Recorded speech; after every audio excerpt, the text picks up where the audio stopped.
Welcome back to the stream. I'm Brad Edwards. This month, the Field Museum is debuting its new exhibit, The Changing Face of Science, a series dedicated to celebrating diversity in the field of science by highlighting women or scientists of color who are breaking barriers and challenging stereotypes. We like challenging stereotypes here, and here is a stereotype challenger. Here to tell us about it is the subject and curator of the exhibit, Dr. Jingmai O'Connor, aka the Punk Rock Paleontologist. So just first of all, and I'm not a scientist, I'm not a genealogist, but Jingmai O'Connor. That's a fascinating name. What the derivatives of that come from where? So my mom is Chinese and my dad is Irish. So I think totally Jingmai cool. O'Connor says it all. Oh yeah, that's great. Okay, so now that we get that out of the way, so what does it mean to be the focal point of the Changing Face of Science exhibit, and how do you hope it will influence perceptions of scientists and their careers? I mean, because you just look at you, and let's just say we're a visual, we're a judgy peoples, and when I look at you, I don't say that as a PhD of paleontology. I mean, so bless you for breaking the barriers. How do you continue the role here? So, I mean, I love science, I love paleontology, but I always have just had to be true to who I am. I've never felt the need to, conform. So here you go. And I'm wearing the same shirt. That's kind of embarrassing. It's my lucky T-Rex shirt. But I've never really even thought about the fact that I was breaking roles, breaking stereotypes or any of that. I've just been me. And but I now have realized that it's important to a lot of people to see scientists looking differently, to recognize that people like them can also be scientists. So the role, like being a role model, is not something that I ever sought out, but I recognize that it's really important, and I'm going to do my best to be a good role model for anyone who relates to somebody like me, or just wants to see a scientist that's not this, the typical white man in a lab coat that we think of when we picture paleontologists. Yeah, and I try to not just be the typical white man anchor guy. I am a little bit, but I got a little more to go to break that mold. So I wanted to catch you on that, though. Okay, so that is an actual T-Rex T. I was like, is it T-Rex a group? T-Rex, yes. Or is it like a play it actually on says Tyrannosaurus things? Rex on it. I'm such a nerd. So the exposition explores not only your scientific achievements, but also your passions beyond paleontology, such as music and sustainability. And I mean, to me, paleontology and sustainability kind of go in a way hand in hand, thinking of preservation, so on and so forth. So how do these interests contribute to your scientific work and advocacy for a more sustainable planet, which is right now we're obviously in the throes of a crisis? Well, one thing that's always bothered me is that even though other scientists should be aware of all the issues and the consequences of our actions and, the cost of all human consumption, but they really don't seem to reflect that in their behavior. I constantly see other scientists using throwaway water bottles and, driving their cars with the air conditioning on and the windows open. And these things kind of, they really frustrate me. But what can you do other than try to educate people and try to be a good example? So basically, anytime the Field Museum or anyone gives me a soapbox, I am like, okay, paleontology, sure, I'll talk about it. But, as I say in the exhibit, paleontology is my passion, but sustainability is my priority. And it should be everyone's priority, because right now we are in a crisis. The sixth mass extinction in Earth's history, the only mass extinction caused by a single organism.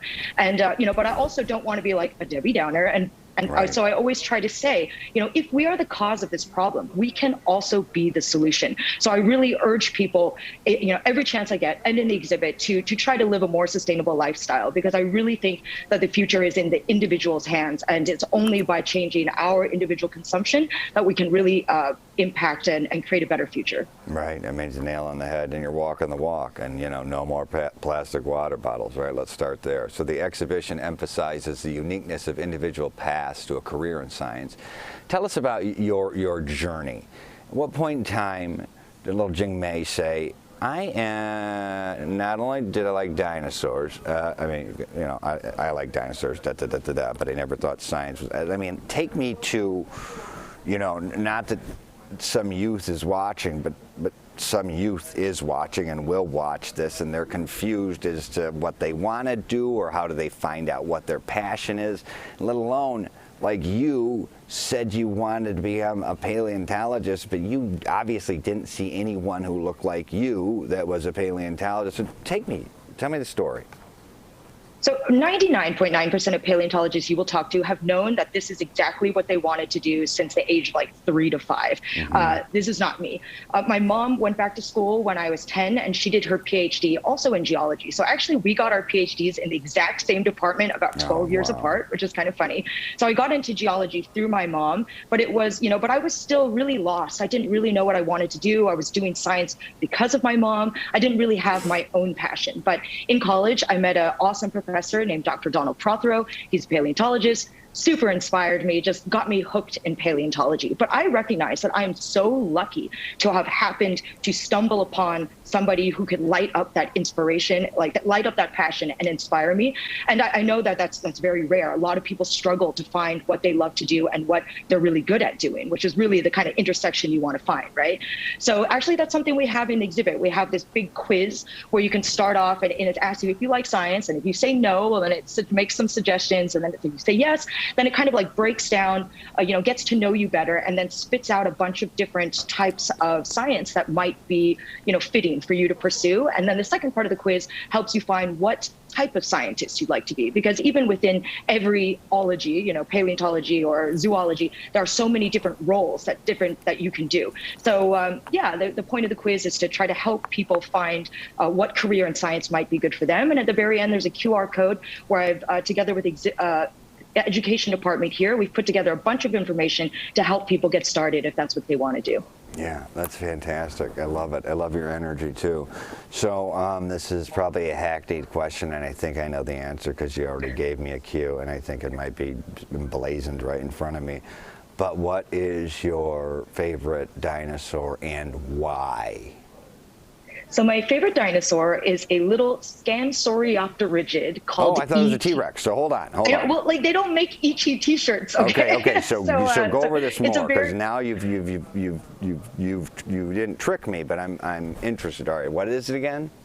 So its name is Yi-Chi. It's actually the shortest dinosaur name in existence. It means strange wing in Chinese, and it was described in 2015 in the journal Nature. And the reason I love this dinosaur is because, yeah, here's a picture of it, but basically imagine a flying squirrel, but it's a dinosaur. And the discovery of this little flying squirrel dinosaur completely changed everything we thought we knew about the evolution of flight and dinosaurs. And not only is it just a really weird animal, so I like that about it, but I love the reminder that a single discovery can drastically change what we think we know. So it's so important for scientists to kind of, you know, not get too attached to any current interpretation of the data, because when new data becomes available, we are naturally going to have to change the way we interpret it. So yeah, it's just a reminder to stay humble and remember that there's so many new things out there to discover. And there's always something to discover. So does that then evolve into a bat? Or does that become a squirrel, or what? It's a dead lineage. So basically this lineage evolves in the late Jurassic and is around for a couple million years and then goes extinct. So they weren't very successful, but what it helped us realize is that flight in dinosaurs had actually evolved, or potentially evolved, multiple times. Because at the time we thought that flight had evolved in dinosaurs once and produced birds, but also other flying dinosaurs like Microraptor. But then we've discovered this flying dinosaur that has a completely different wing structure, completely different type of flight.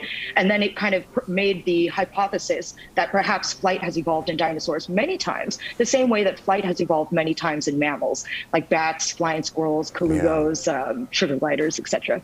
Fascinating. I thought I may have seen one of those in Uptown a couple of weeks ago, but I was wrong. Just kidding. I hope not. And don't, but if you would, that would definitely be a cover of Nature discovery. Don't say I'm dogging Uptown. I love Uptown. Dr. Jingmai O'Connor, thank you for being with us. Thanks for your energy. We got to bring you back for sure on the stream here. And thanks for breaking down barriers. We appreciate you. Hey, thank you so much, and invite me back anytime. We'd love Have to a great you. day.